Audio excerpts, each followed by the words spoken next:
Hi friends, Caitlin here with Sass and Stitch Crochet, and today I'll be showing you a tutorial for half double crochet in the back loop only. This is a variation of the stitch half double crochet. You can see how it creates these faint little ridge lines every other row across your work. You'll see one here and right here below, and the stitch pattern is reversible, so you'll see it on the other side as well.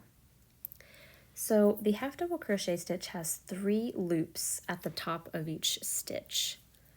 So if you look, you'll see one loop here, and one loop on the back. So I'm going to help you identify what these loops are first before we begin, because this is very important for learning the stitch.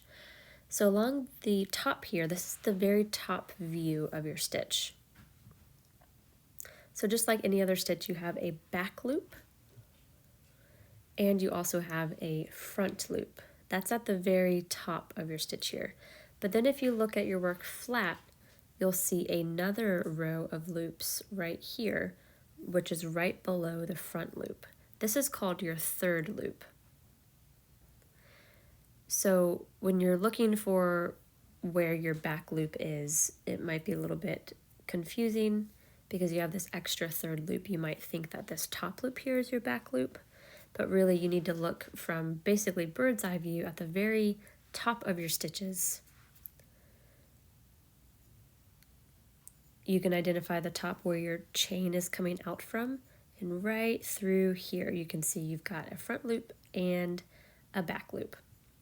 So for this stitch, half double crochet in the back loop only, you're going to be working into only the back loop, this front loop and the back loop. You'll be only working into the back loop. So we can go ahead and get started. Usually you'll start with a chain 1 at the start of your row. I've already done that. And some patterns might have you, for your first stitch, work into both of those top stitches, the front and back loop.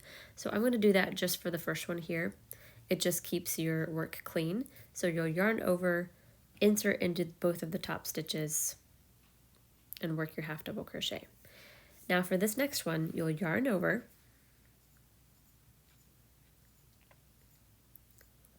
and you're going to identify just the back loop only.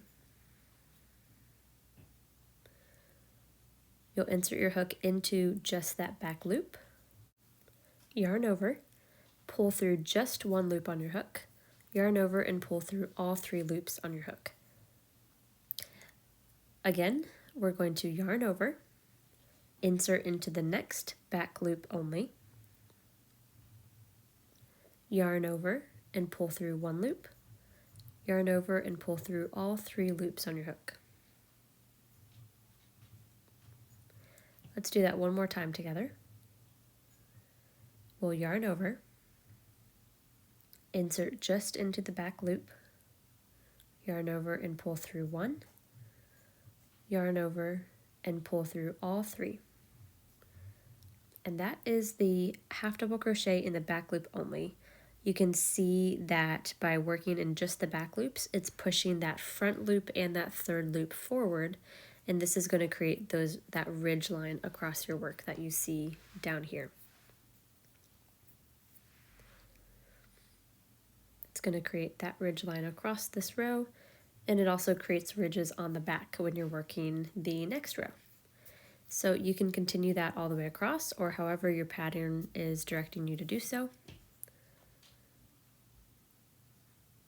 all the way until the end. And again, in the end, I personally like to half double crochet through both of the top loops, just a normal half double crochet. I find that this just helps keep my rows in order, the start and the ends of my rows. But there you have it. I hope this tutorial was helpful. Please consider subscribing, and I'll catch you guys in another video.